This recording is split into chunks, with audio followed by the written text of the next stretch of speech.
Welcome to Samarth Talks, an endeavor to raise awareness and sensitize India's youth around inclusion for persons with disabilities.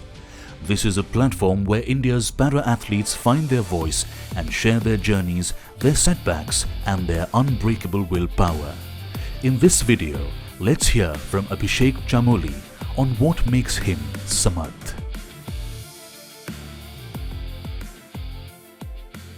Hi everyone, my name is Abhishek Chamoli and I was a normal kid like you guys doing college and every fun activity that a college student do. But one day on 12th December, I met with an accident which lead to paralysis from a chest below. Doctor told me that I wasn't able to walk and I have to stay on a wheelchair and bed for the rest of my life. तो but फिर जब मैंने ये सब मेरे साथ हुआ तो every emotion, I felt every emotion, every bad emotion I was feeling, anger, desperation, as you guys said, and many other emotions. But this physio and with the help of my friends, every day I was getting better and better, but I didn't have any goal. मेरे को नहीं पता था कि मेरे को ये sports में जाना है उस टाइम मेरा फोकस यही था, how should I get back to my life, कि मैं कैसे अपनी लाइफ में वापस जा सकूं, चाहे वो फिजियो हो, चाहे वो साइकोलॉजिकल हेल्प हो with a therapist and all. तो वो सब मैंने करा. उसके बाद मैंने ट्रेनिंग ली व्हीलचेयर से कैसे बेड पे शिफ्ट होते हैं, बेड से कैसे व्हीलचेयर पे शिफ्ट होते हैं, एंड अपना वॉशरूम कैसे करना है, कपड़े कैसे चेंज करने हैं, क्योंकि I was completely bedridden. And you guys, इसमें क्या होता है कि we need that training, otherwise we can't go back to the normal world. मैं ये सारी ट्रेनिंग ली. उसके बाद जब मैं नॉर्मल वर्ल्ड में वापस गया, मैंने देखा कि इस ट्रेनिंग का फ़ायदा है बट इतना भी फ़ायदा नहीं है, क्योंकि वर्ल्ड इज़ नॉट एक्सेसिबल. आप कहीं भी जाओ आपको हेल्प की ज़रूरत पड़ेगी. जैसे अगर इफ़ दिस बिल्डिंग है एक्सेसिबल पर फुटपाथ ही एक्सेसिबल नहीं है, तो मैं इस बिल्डिंग में एंटर कैसे करूँगा. ये चीज़ें मैंने चैलेंजेस बहुत फेस करे. उसके बाद I was back into my home, क्योंकि मैं काफ़ी जगह नहीं जा सकता था. फिर मैंने देखा कि मैं क्या कर सकता हूँ ऐसा जिससे मेरे को आगे गोल मिले, एक पॉजिटिव माइंड सेट मिले. तो फिर मैंने दीपा मलिक मैम, आपने सबने सुना होगा, Deepa Malik first women Paralympian to win a shot put medal. तो उनकी मैंने स्टोरी देखी थी. उसके बाद मेरे दिमाग में आया कि मैं ये करता हूँ कि अपना स्पोर्ट्स में जाता हूँ और लेट्स सी व्हाट हैपेंस. पर फिर मैंने उनका देखा. उसके बाद मैं, क्योंकि मेरे को कुछ मिला ही नहीं, मेरे को पता ही नहीं था कहाँ जाना है, क्या करना है, तो उसके बाद फिर मैं ऐसे ही बैठ गया वो घर पे वापस से.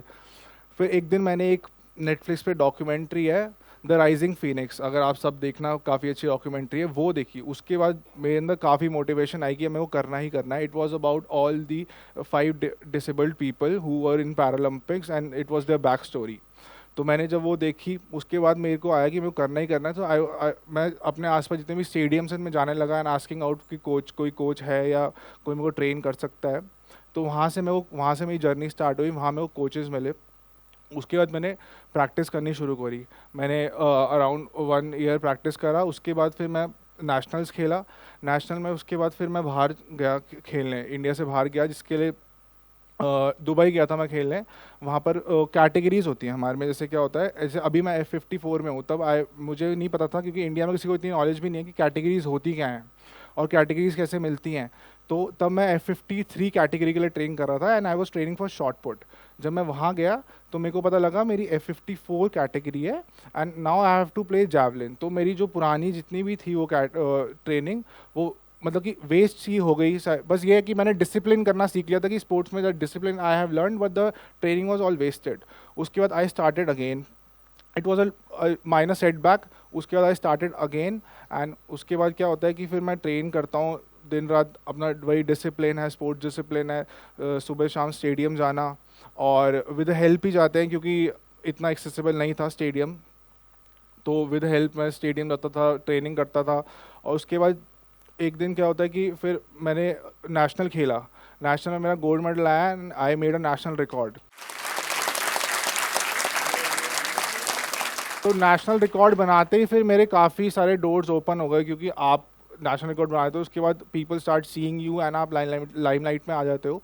तो उसके बाद दे स्टार्टिंग पुशिंग मी फॉरवर्ड. उसके बाद मैं वर्ल्ड चैम्पियनशिप खेलने गया पेरिस में. फिर मैंने एशियन गेम्स में खेला, ब्रॉन्ज मेडल जीता. वर्ल्ड चैम्पियनशिप में थर्ड आया, वहाँ मैंने इंडिया के लिए कोटा लिया. उसके बाद एशियन गेम्स में मैं मेडल लिया. उसके बाद तब से मेरी जर्नी ऐसी ही चल रही है. और इस जर्नी में बस मैं आपको यही बताना चाहूँगा कि मोटिवेशन तो आप यही ले सकते हो कि डिसिप्लिन था, डिसिप्लिन ही होता है आपको एक जो माइंड सेट आपका सही रखता है। आप एक गोल सेट करते हो और उस गोल के लिए आप कितना डिसिप्लिन हो तभी आप वो गोल अचीव कर पाते हो। और मैं आपको एक और चीज़ बताना चाहूँगा कि जब जब मेरे को ये एक्सीडेंट हुआ था उससे पहले मेरे को पता ही नहीं था कि स्पाइनल कॉर्ड इंजरी भी कुछ होती है और ये सब होता है। तो this all that is information मैंने गैदर करी है और थैंक्स टू समर्थ हिंडाई कि इससे भी मेरे को काफ़ी इन्फॉर्मेशन मिली और समर्थ हिंडाई की वजह से मेरे को काफ़ी हेल्प मिली, जैसे मॉनिटरी हेल्प मिली, उसकी वजह से मैंने इक्विपमेंट्स लिए अपने और काफ़ी ट्रेनिंग पे भी गया, इंटरनेशनल एक्सपोजर गैदर करा क्योंकि हमारे में क्या होता है we have to pay for our international matches. So I paid with the help of Samarth Hunda, I paid for my international matches और उसकी वजह से मेरे को काफ़ी इंटरनेशनल एक्सपोजर मिला, मेरा how things work in at international level मेरे को ये देखने को मिला। तो बस ऐसी मेरी जर्नी चल रही है और उस जर्नी के साथ साथ मैं आप सबके सामने खड़ा हूँ, बस यही है मेरी story. Okay, let's open it up to the audience. आपने बोला था कि जब आप गए थे ओलंपिक्स के लिए तो उसमें आपको अपना स्पोर्ट चेंज करना पड़ा था, तो इसका क्या रीज़न होता है कि आपको अपना जो प्रैक्टिस करी उससे अलग जाके कोई स्पोर्ट चूज़ करना होता है?